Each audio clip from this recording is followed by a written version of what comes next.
Assalamu alaikum wa rahmatullahi wa barakatuh. Que la paix soit sur vous ainsi que la miséricorde et la bénédiction.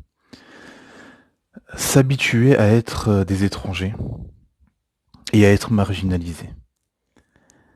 Car qu'on veut ou qu'on veut pas, c'est le destin de ceux qui s'accrochent au Coran et à la Sunna, qui suivent la vérité, qui se soumettent à Allah subhanahu wa ta'ala, comme l'a annoncé le prophète Mohammed sallallahu alayhi wa sallam, paix et bénédiction. Il l'a annoncé. Il y aura un petit groupe qui sera sur la sunna, qui suivra la sunna du messager d'Allah et qui réformeront une majorité corrompue. Et que vous serez marginalisés dans votre nation, tribu, jusqu'à votre propre famille. Et on est en plein dedans. On est marginalisés dans nos nations, dans nos tribus, jusqu'à notre propre famille. Jusqu'à notre propre famille.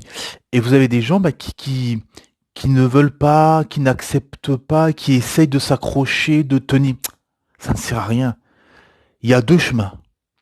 Il y a le chemin de la vérité, et donc de se conformer à tout ce qu'Allah subhanahu wa ta'ala nous a révélé, de suivre la prophétie, de suivre la sunna du messager d'Allah, sallallahu alayhi wa sallam, ou bien de suivre ses passions, ses penchants, ses orientations, ses envies, ce qui nous passe par la tête, etc. Hein. Et la réalité, elle est tous les jours. Tous les jours, vous l'avez sans doute subi, on l'a tous subi. Tous ceux qui s'accrochent à la sunna subissent ou subiront ceci, c'est-à-dire que quand vous allez appeler à la vérité, à la réforme dans vos rangs, dans vos familles, hein, eh ben vous serez considérés comme des gens bizarres, comme des gens, voilà, on va vous sortir tous les mots, hein, ah, t'es extrémiste, t'es ci, t'es ça, etc. Alors que t'appelles tout simplement au Coran et à la Sunna. Hein. Prends des exemples simples. Prenez par exemple, dès qu'il y a un mariage, dans la famille, tous ceux qui ont des familles, là c'est surtout pour les Maghrébins, parce que les convertis c'est autre chose, mais surtout pour les Maghrébins, les Africains, les gens qui sont issus de familles arabo-musulmanes, hein, on va dire ça comme ça. Quand ils vont, comment dire, préparer un mariage, euh, beaucoup, voilà, veulent faire ce mariage dans une salle, avec la musique, avec la mixité entre les hommes et les femmes, etc., etc. Et vous, alhamdoulilah, qui suivez la vérité, vous les appelez à la vérité, en leur expliquant tout simplement que c'est pas légiféré, que la musique est interdite en islam, voilà, il y aura pas de baraka dans un mariage comme ça, faites un mariage alhamdoulilah simple à la mosquée ou à la limite ou au moins que les femmes et les hommes soient séparés sans musique, etc. Voilà, de façon légiférée, alhamdoulilah. Voilà, on va vous traiter vous allez être moqué, on va dire, oh, celui-là il est bizarre, celui-là ou celle-là est bizarre, etc. On va vous sortir tous les mots, hein, extrémistes, voilà, vous êtes vous êtes ci, vous êtes ça. Et pareil et c'est pareil pour tous les sujets. Pour tous les sujets, c'est la même chose. C'est pareil pour la musique. Hein. Quand on parle de la musique directement, sans parler du mariage, quand vous expliquez que c'est pas légiféré, que c'est haram, c'est interdit, vous êtes regardé bizarre, vous êtes moqué, vous êtes marginalisé finalement. Pareil pour les anniversaires. Hein. Les anniversaires, c'est pareil. Quand vous dites que c'est pas notre fête, que le prophète nous a instauré deux fêtes, nous a dit voilà, vous avez deux fêtes, les deux Eid. À ce moment-là, vous êtes, comment dire, voilà, on vous prend pour, parce que eux, qu'est-ce qu'ils vous disent? Oh, on fait rien de mal, parce que c'est ça, dans leur esprit, c'est tant qu'ils font rien de mal. Mais c'est quoi le mal? C'est ça la compréhension en fait. La compréhension et le discernement, c'est quoi le mal?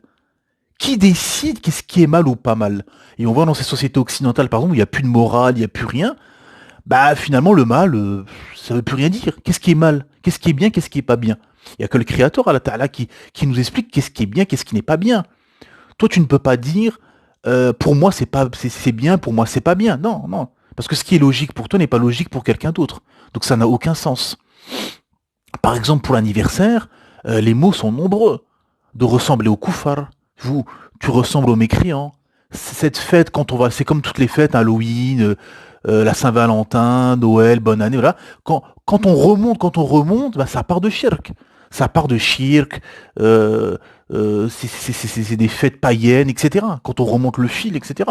C'est beaucoup plus flagrant, par exemple, pour Noël, mais pour des fêtes comme la nouvelle année, hein, la nouvelle année, ou bien les anniversaires, des choses comme ça, c'est beaucoup plus subtil, beaucoup plus, faut remonter plus loin, faut aller en profondeur pour savoir d'où ça vient. Mais de toute façon, c'est une imitation. On est dans l'imitation des mécréants. T'instaures quelque chose qui est nouveau. Hein, donc il y a plein de mots MAUX euh, qui font que bah, cette chose n'est pas légiférée, tout simplement. Par exemple, voilà, pour ceci, pour l'anniversaire, et en plus tu instaures, parce que comme ont expliqué les savants, quand tu instaures un truc tous les ans, à ce moment-là, tous les ans, à la même date, etc., tu fais ces trucs, ah ben là on tombe dans l'Aïd, dans la fête. Parce que euh, parce qu'il y a des choses qui sont occasionnelles. Par exemple, le mariage. Le mariage est une fête qui est légiférée, mais c'est une fête. C'est une fête occasionnelle. C'est pas une fête habituelle tous les ans, etc.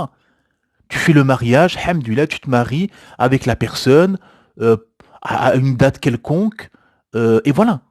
Ou ça peut arriver deux, trois fois, ça dépend en fonction de la polygamie ou en fonction des divorces, etc. Mais en gros, fondamentalement, tu vas te marier avec la même personne, tu vas te marier une fois, en gros. Hein, sans rentrer dans les détails du divorce et du mariage, etc. Pour ceux qui savent. Euh, donc voilà. Donc pareil pour l'enterrement. Pareil pour l'enterrement. On sait comment ça se passe en France notamment, avec les assurances, etc. Hein, parce que à la base, l'assurance n'est pas légiférée en islam. Parce que dans un contrat en islam, il faut que ce soit gagnant-gagnant. Il faut pas qu'il y ait un contrat où il y ait perdant-gagnant. Et l'assurance est perdant-gagnant. C'est où l'assurance gagne ou c'est le gars qui gagne. Hein. Parce que si le gars il a donné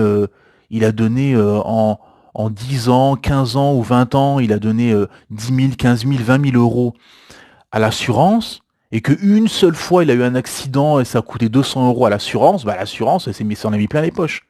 Et pareil à l'inverse, si le gars il a dépensé que 500 euros, il a eu des dégâts pour 3 4 000 euros, c'est lui qui est gagnant. Donc c'est pas et tu donnes pour rien aussi. Parce qu'en islam, tu ne peux pas donner de l'argent pour rien jusqu'à preuve du contraire.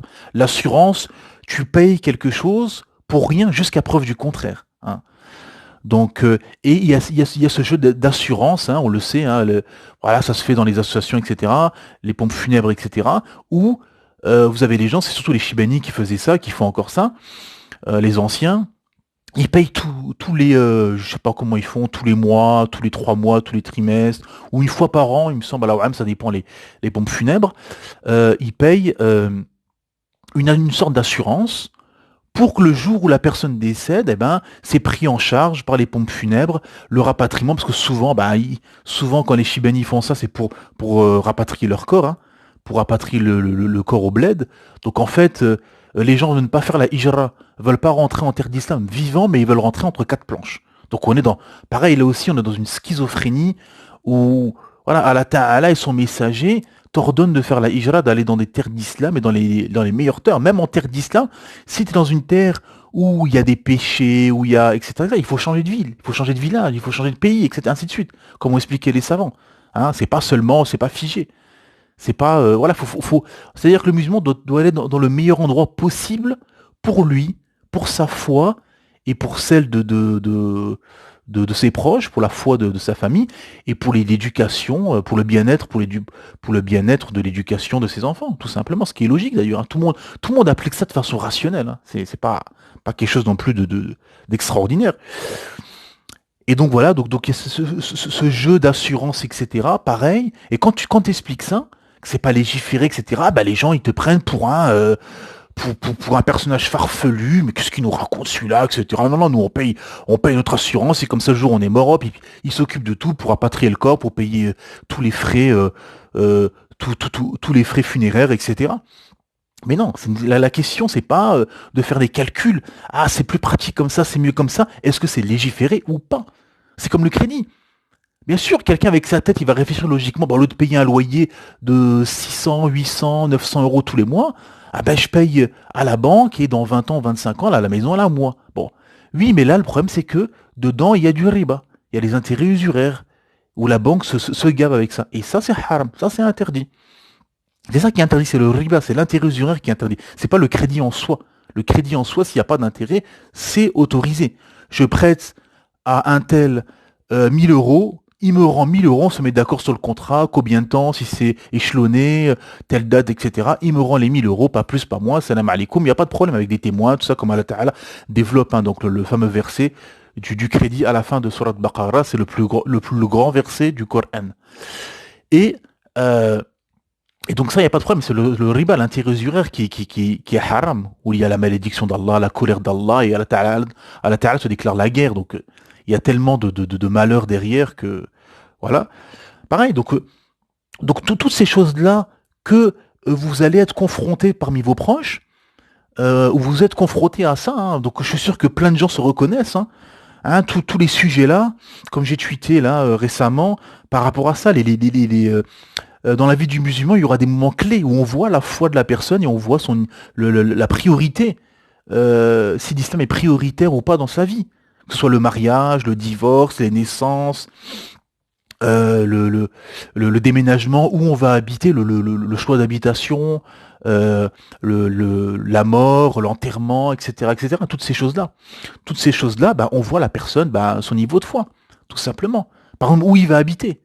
Quelqu'un qui a une foi haute et qui met en priorité l'islam, bah déjà, s'il est en terre de mécréance, comment dire, il va faire en sorte et il va s'atteler à préparer une hijra, une immigration dans une terre d'islam. Bon, en attendant qu'il est en terre de mécréance pour X raisons, etc., qui peut pas partir tout de suite, ah bah, il va choisir des endroits proches des mosquées ou des bouchers halal où il y a une petite communauté musulmane, ainsi de suite, quoi. Donc il va chercher des endroits meilleurs.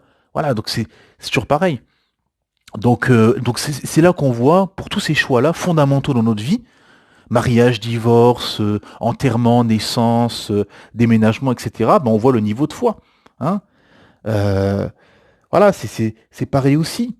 Tous les innombrables débats qu'il y a sur la Palestine, le système qui combat l'islam, les pays musulmans, la Syrie, tout ce qui se passe en Syrie, en Irak, en Libye, etc., etc. Encore aujourd'hui, vous allez sur Twitter, vous avez des spaces sur la Palestine, à Free Palestine, ouais, la Palestine libre, et tout. Et quand tu ramènes une contradiction plus profonde, plus subtile, plus détaillée, voilà, c'est beaucoup plus compliqué que ça, hein, qu'une simple terre prise et c'est tout. Faut la libérer, c'est tout.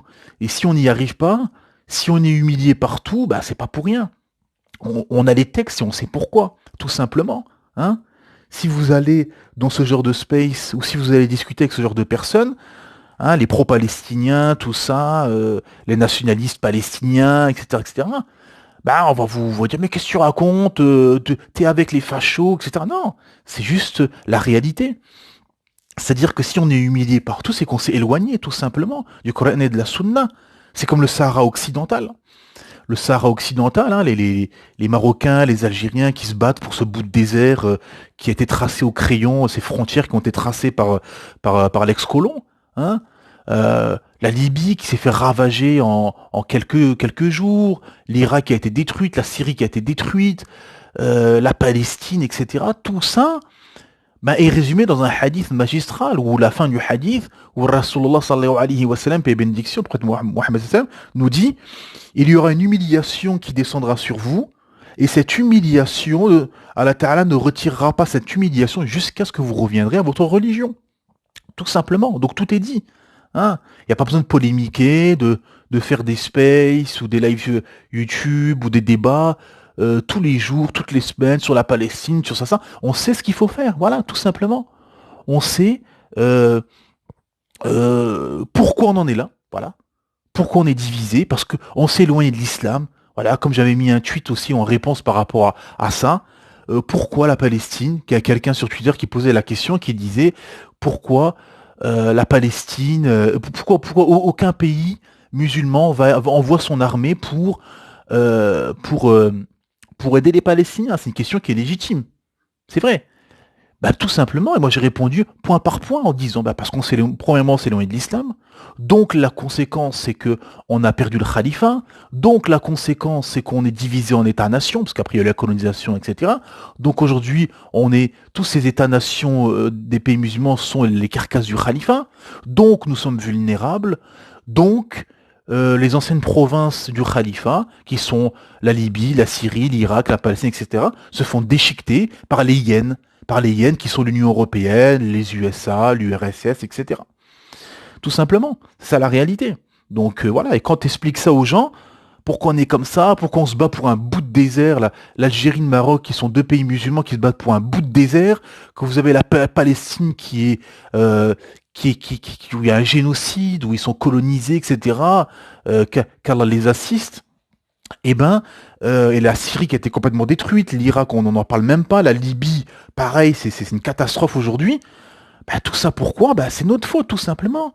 Allah Ta'ala ne change pas l'état d'un peuple tant que ceux qui composent ce peuple ne changent pas ce qui est en eux-mêmes. Donc la réforme de soi-même, comme disaient les savants, Hassan al-Basri rahimallah, Ibn al-Qayyim rahimallah, les grands savants de la Sunna, comme ont expliqué cela.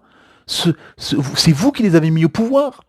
Hein, c'est vous qui avez mis ces dictateurs et ces gens au pouvoir par vos péchés, vos manquements et votre éloignement du Coran et de la Sunna. Tout simplement. Hein, comme a dit Hassan Basri rahimahullah, Allah Ta'ala ne change pas l'état d'un peuple par l'épime, par le repentir. Allahu Akbar. Tout est dit en une phrase. Tout simplement. Donc voilà, le problème, c'est nous. Voilà. Et comme dans ce hadith, il y aura une humiliation qui descendra sur vous, et cette humiliation ne partira pas tant que vous ne reviendrez pas à votre religion, tout simplement. Donc c'est ça la réalité. La réalité de pourquoi on est dans cet état aujourd'hui, pourquoi les pays musulmans sont encore colonisés, faibles, divisés, et que n'importe qui peut aller détruire n'importe quel pays musulman et personne ne fera rien parce que voilà, on est divisé, on s'éloigne du Coran de la Sunna, on est faible, on est, comme a dit ce célèbre savant algérien, on s'est fait coloniser car nous étions colonisables, tout simplement. Donc voilà, et beaucoup d'arabo-musulmans acceptent cette soumission, acceptent de copier le colon et voilà, acceptent cet état tout simplement. Voilà, tu es dans la position que tu as voulu et que tu as accepté, tout simplement, consciemment ou inconsciemment. Voilà. Et ça, bah, vous avez des gens, bah, ils veulent pas entendre ça, ils comprennent pas. Ils comprennent pas, en fait. Ils comprennent pas. Quand vous leur expliquez tout ça, ah ben ils vous disent non, non, non, ça, Free Palestine et blablabla, bla, bla, allons manifester, allons se rassembler, blablabla. Bla, bla, et ça fait 20, 30, 40, 50 ans qu'ils font ça, il n'y a rien qui bouge, il n'y a rien qui change, parce qu'ils n'ont toujours pas compris le problème. C'est comme si tu répares ta voiture veut pas démarrer, il y a un souci, et toi, le souci par exemple il est au niveau du turbo, et toi tu vas insister sur la courroie de distribution, voilà. Tu vas insister à refaire la courroie de distribution, à refaire la courroie de distribution. Non, le problème c'est le turbo, c'est pas la courroie de distribution. Bah là c'est pareil, on cherche ailleurs la solution, alors que la solution, tout le monde la sait, mais c'est quelque chose qui est profond, qui demande un effort. Tout ce que l'humain refuse de faire. L'humain refuse de faire un effort. Parce que quand vous dites aux gens, il faut changer la corruption, il faut revenir à la Ta'ala, il faut se soumettre à la Ta'ala, revenir au Coran et à la Sunna, c'est beaucoup plus subtil, profond, et ça demande beaucoup plus d'efforts que d'aller dans les rues crier, manifester avec le drapeau de la Palestine, Free Palestine et blablabla. Bla bla. Voilà, tout simplement. Voilà. Et après, ce qu'il faut comprendre aussi, c'est que ce que comprennent pas les gens, et ce qui est dangereux aussi, de vouloir, comment dire, changer la religion et d'appliquer un islam qui n'existe pas. Dire pour moi, je pense, je fais, j'applique ça. Pour moi, non. Ça, c'est par exemple serrer la main aux femmes. Non, pour moi, je peux, etc. Non, il faut nous ramener une preuve. Par exemple, on a des hadiths clairs qui parlent de ça, que l'interdiction qu'un homme et une femme se touchent la main, qui sont étrangers, bien sûr, hein, qui sont pas de la même famille, qui sont pas. Voilà, par exemple. Alors vous avez des gens qui vont dire non, non, moi, selon moi, c'est pas grave, il y a rien de mal, etc. Le problème de ça, et ça c'est pareil pour tous les sujets, hein. Pour plein de sujets, les gens ils ramènent leurs raisons erronées, là là là. Le problème de ça, c'est que si tu sors du consensus des savants, si tu raisonnes avec ta tête, et si comment dire, t'émets des fatwas pour toi, même après ça peut être pire, hein, pour les gens, Donc tu ramènes des conclusions et tu rends halal des choses qui sont haram, par exemple. Eh ben en fait, qu'est-ce qui se passe? C'est que petit à petit, tu inventes une nouvelle religion. Et c'est ça le malheur. Tu inventes une nouvelle religion. Ou plutôt, tu inventes, tu tombes dans un sectarisme, voilà. T'inventes une nouvelle sorte de groupe, euh, un groupe, une secte issu des traditions, de l'islam, de ta raison erronée, etc. En gros. Donc c'est ça le malheur, de sortir du consensus et de sortir de la preuve. Parce que c'est ça la question. Comme on dit souvent, les gens de la sunna, c'est les gens de la preuve. Tu vois, vous voyez, parfois on prend cet exemple où on dit bah, les gens de la sunna, les salaf salih, les pieux prédécesseurs, c'était les gens de la preuve, tout simplement. Parce qu'il faut suivre la preuve. C'est tout. C'est pas un tel a dit ça. Non, bon, mais il me faut la preuve. C'est légiférer ou pas légiférer? Les preuves, bah, il y a le Coran, il y a la Sunna, il y a le consensus des savants, et après on peut aller encore autre chose, il y a le qiyas, le raisonnement analogique, ça, tout simplement. Et on le voit, et bien évidemment, et ça échappera à personne que, bah, encore plus si, dans la masse des musulmans colonisés, laxistes, etc., tu es considéré comme un étranger, comme quelqu'un d'extrémiste, voilà, un marginal ou un étranger, ah bah encore plus dans ces sociétés occidentales perverses qui ont érigé les passions au rang de divinité et qui ont érigé comment ça s'appelle les passions et la décadence en valeur absolue, tout simplement. Hein. Parce que, comme j'ai expliqué aujourd'hui justement dans un tweet, euh, où je répertoriais justement l'hypocrisie du système, parce que vous savez, euh, parce que c'est toujours pareil, c'est toujours dans un seul sens en fait. Par exemple, j'expliquais dans ce tweet, je mettais à 10 ans, euh, si vous avez votre fille qui est voilée à 10 ans, ah ben on va vous dire, oh, c'est de l'endoctrinement. Ah, c'est de l'endoctrinement, elle a pas de discernement, elle est pas prête pour ça. Oh non, vous l'avez endoctrinée, vous lui avez, voilà, elle est pas prête encore, elle est pas encore construite, elle est pas prête psychologiquement, elle a pas le discernement, etc. Par contre, le même enfant de 10 ans, euh, qui va changer de sexe, hein, qui veut devenir une fille ou qui veut devenir un garçon, à 10 ans, si les parents vont l'aider à être un transsexuel à l'âge de 10 ans, ah bah là, qu'est-ce qu'on va dire? On va dire, ah oui, c'est bon, bien sûr, ah, c'est la liberté, il n'y a pas de problème. Oui, bien sûr, bien sûr, hein, c'est la liberté, il n'y a pas de problème, ah, c'est l'âge du discernement. Ah bah oui, hein. Là, l'enfant a l'âge du discernement, il est construit, bien sûr, à 10 ans, il peut choisir s'il peut changer de sexe ou pas, tout simplement. Euh, donc voilà, on voit l'hypocrisie totale. Pareil pour les femmes, hein, quand la femme est à la maison, ben on vous dit ah elle est soumise, hein, parce qu'elle veut rester à la maison de son plein gré en obéissant à la ta'ala, ben oh elle est soumise. Par contre si elle va au travail, trimer toute la journée à travailler, à se faire humilier par son chef, à galérer dans les transports en commun, les métros, à se faire toucher, à se faire mater, à se faire draguer, et rentrer chez elle fatiguée, exténuée, dégoûté, etc. Et tout, ça, on va dire, ah oui, c'est son choix. C'est son choix, elle a choisi, etc. Alors que souvent, c'est pas un choix, c'est juste qu'en fait, ils ont suivi le système, ils sont rentrés dans la matrice avec les crédits, etc., etc.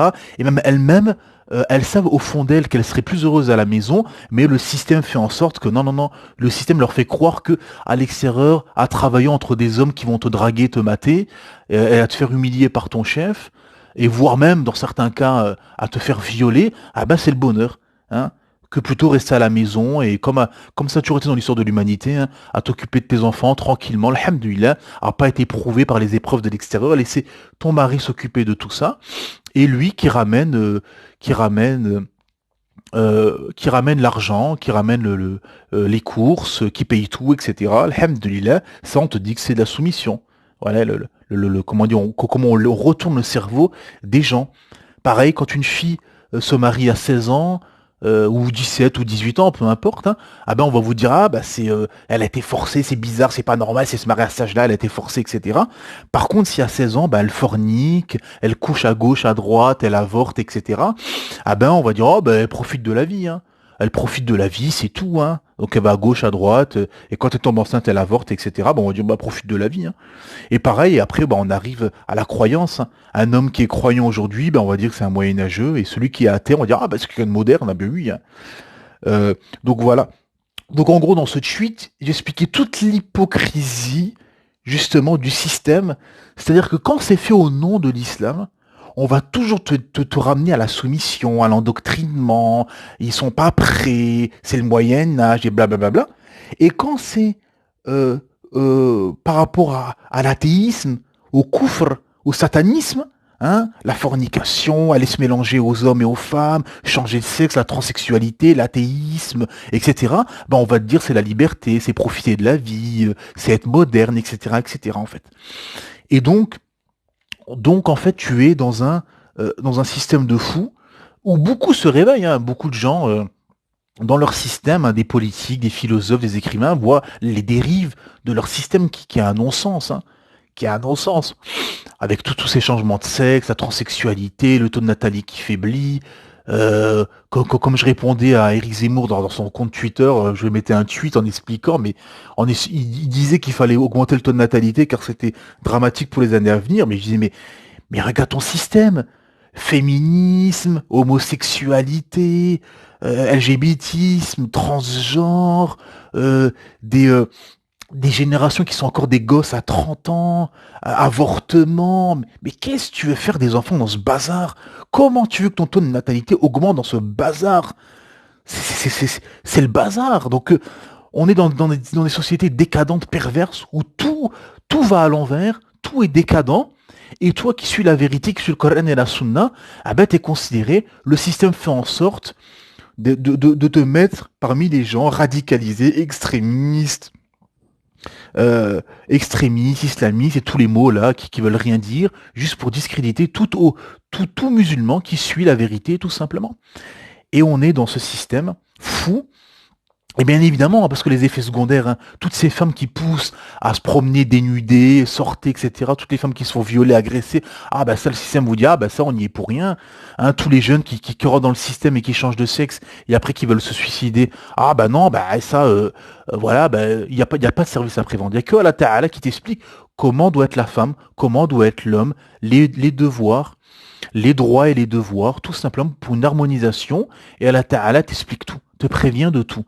Voilez-vous, voilà par exemple le verset sur le hijab, mais ramenez votre voile, voilez-vous, car pour celui dont le cœur est malade ne vous convoite pas. Allah Ta'ala, quand il donne un ordre, il explique pourquoi derrière. Subhanallah.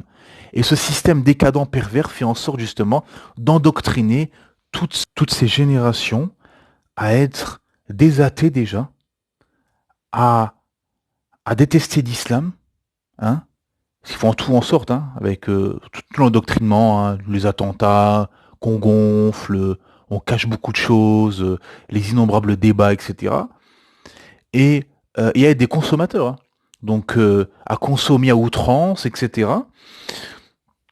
Et donc, et nous, dans tout ce bourbier, en tant que musulmans assidus, bah, on est pris de toutes parts et marginalisés. On est dans cette époque, justement, al-Ghuraba, des étrangers, euh, où, d'un côté, tu seras un intrus dans ta propre, un étranger dans ta propre famille, et tu seras un intrus là dans cette société, dans ces sociétés encore plus qui sont perverses et qui sont acquis à la cause des passions, de l'athéisme et, euh, et de la consommation, hein, du consumérisme, etc. Parce que l'islam, c'est pour ça que l'islam notamment dérange et fait peur, parce que l'islam est une alternative et est un concurrent redoutable à leur système, que ce soit au niveau des valeurs de pensée, des valeurs euh, économiques, des relations humaines, des transactions commerciales, de la place de la femme, de la place de l'homme, euh, de comment est fondée toute la société, où il y a une éthique,